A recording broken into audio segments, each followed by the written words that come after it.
10 20 उधो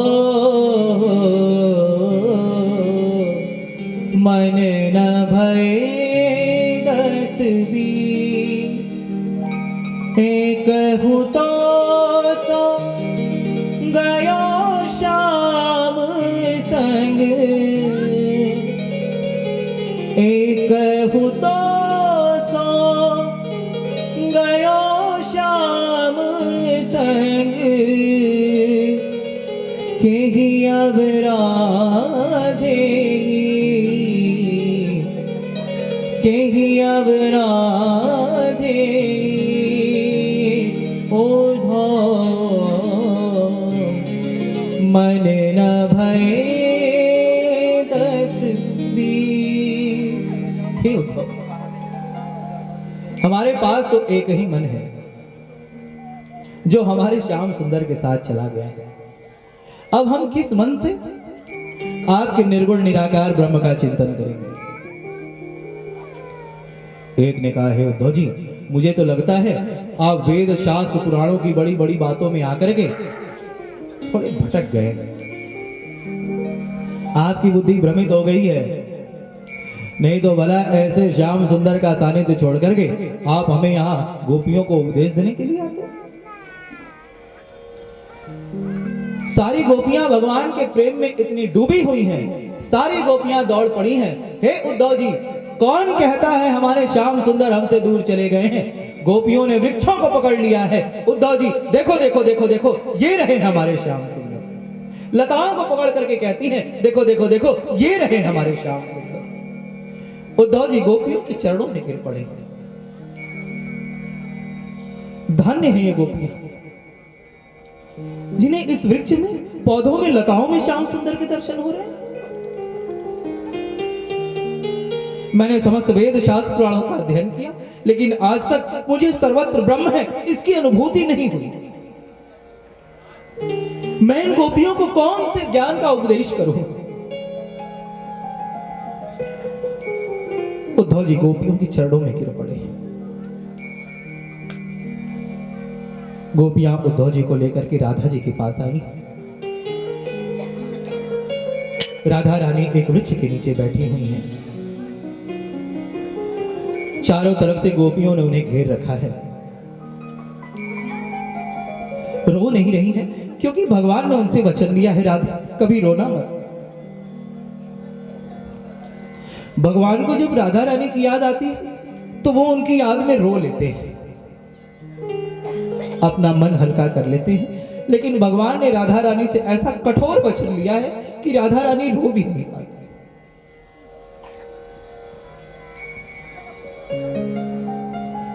गोपियां एक एक करके राधा जी से कहती हैं, राधे जी आज हमने सपने में देखा हमारे श्याम सुंदर आए और मेरे साथ रास रचा रहे थे। दूसरी ने कहा, हाँ किशोरी जी, आज मैंने देखा कि वो आकर के मुझे बांसुरी सिखा रहे थे। एक ने कहा, हाँ किशोरी जी, आज कन्हैया मेरे सपने में आए और माखन की चोरी कर रहे थे। ललिता ने कहा, किशोरी जी, हम सब आपको रोज कोई ना कोई सपना सुनाती हैं। कोई कहती है कन्हैया मेरे सपने में आए, ये किए वो किए, लेकिन आप तो कभी कुछ नहीं बताते। क्या कभी श्याम सुंदर आपके सपने में नहीं आते? सारी गोपियां राधा रानी से पूछ रही हैं। उद्धव जी हाथ जोड़ करके खड़े। राधा रानी ने कहा, गोपियों अरे तुम सब तो सौभाग्यशालिनी हो कि तुम्हें नींद आ जा रही है और स्वप्न में श्याम सुंदर के दर्शन हो जा रहे हैं। लेकिन हे गोपियों, मैं सत्य कहती हूं, जब से श्याम सुंदर इस वृंदावन को छोड़ करके गए हैं ना, तब से मेरी आंखों में नींद ही नहीं है। अरे जब मेरी आंखों में नींद ही नहीं है तो सपने कहां से होंगे, और जब सपने ही नहीं होंगे तो श्याम सुंदर के दर्शन कहां से? भगवान की याद में राधा रानी सो भी नहीं पाती। उद्धव जी का सारा अभिमान दूर हो गया। राधा रानी रानी के चरणों में गिर पड़े हैं।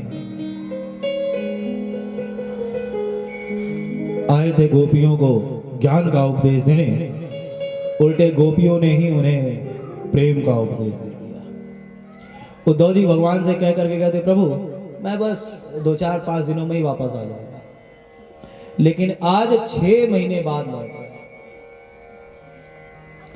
और भगवान से प्रार्थना कर रहे हैं, प्रभु यदि आप मुझे अगला जन्म देना तो मुझे वृंदावन की रज बनाना,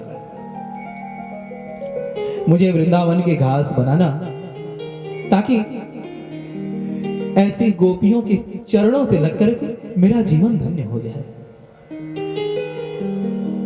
प्रार्थना करते हुए उद्धव जी भगवान के पास पहुंचे हैं, भगवान को प्रणाम किया है और पहुंचते ही भगवान को खूब खरी खोटी सुनाना प्रारंभ कर दिया।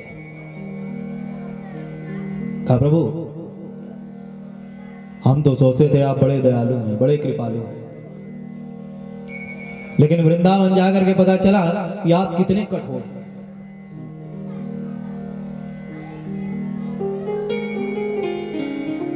ऐसी गोपियां, ऐसी राधा, ऐसी मां यशोदा, आपको क्या कभी उनकी याद नहीं आती? हे प्रभु, उन गोपियों ने मुझसे कहा है कि जाकर के कृष्ण से कह देना कि यदि वे मथुरा में सुखी हैं तो हम गोपियों के लिए यहां वृंदावन ना है। तत्सुखे तु सुखित्वम प्रेम लक्षणम। नारद भक्ति सूत्र में देवर्षि नारद प्रेम का लक्षण बताते हुए कहते हैं, प्रेमी के सुख में सुखी हो जाना, प्रेमी के दुख में दुखी हो जाना, यही सच्चे प्रेम का लक्षण है। जाकर के कृष्ण से कह देना कि यदि वो मथुरा में सुखी हैं तो हम गोपियों के सुख के लिए यहां वृंदावन में आए। हमने अपने सुख के लिए नहीं बल्कि कृष्ण के सुख के लिए कृष्ण से प्रेम किया। जानते हैं प्रभु, उन गोपियों ने मुझसे यह भी कहा है, उद्धव जी मथुरा कोई बहुत दूर नहीं है, हम गोपियां चाहें तो रोज जाकर के कन्हैया से मिलकर के आ सकते हैं, लेकिन हम गोपियां इसलिए मथुरा नहीं जाती कि यदि हम गोपियां मथुरा जाएंगी और मथुरा के लोग जब देखेंगे कि देखो देखो देखो देखो देखो कृष्ण ने कैसी अनपढ़ गवार स्त्रियों से प्रेम किया, तो इसमें हमारे श्याम सुंदर की बड़ी बदनामी होगी, इसी से हम कभी मथुरा नहीं जाते। इस प्रकार उद्धव जी ने भगवान को खूब खरी खोटी सुनाया। भगवान मन ही मन मुस्कुराए, उद्धव जी आपके भीतर ज्ञान तो खूब था लेकिन प्रेम नहीं था, इसी से प्रेम की शिक्षा देने के लिए मैंने आपको वृंदावन भेजा है। उद्धव जी भगवान को खूब खरी खोटी सुना रहे हैं। भगवान ने उनके ऊपर अपने हाथों को रखा है। भगवान की कृपा से उद्धव जी ने दर्शन किया कि भगवान तो कभी वृंदावन को छोड़ करके गए ही नहीं थे। एक रूप से भगवान वृंदावन में लीला कर रहे हैं और दूसरे रूप से वही भगवान मथुरा के राज सिंहासन पर बैठ करके राज्य भी चला रहे हैं। भगवान कभी वृंदावन छोड़ करके नहीं। इस प्रकार भगवान ने उद्धव जी को शिक्षा देने के लिए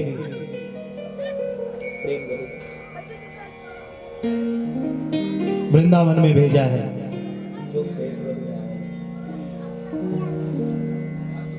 भगवान सुखदेव राजा परीक्षित से कहते हैं, राजा किसी के भीतर ज्ञान तो खूब है लेकिन भगवान के चरणों के प्रति प्रेम नहीं है तो फिर उसका वो ज्ञान किसी काम का नहीं। इसी से किसी भक्त ने गाया है, जो प्रेम गली में आए नहीं। आइए इस भजन को सभी लोग भाव के साथ। जो प्रेम गली में आए नहीं, प्रियतम का ठिकाना क्या जाने। जो प्रेम गली में आए नहीं, प्रियतम का ठिकाना क्या जाने। प्रेम गली में आए नहीं, प्रियतम का ठिकाना क्या जाने।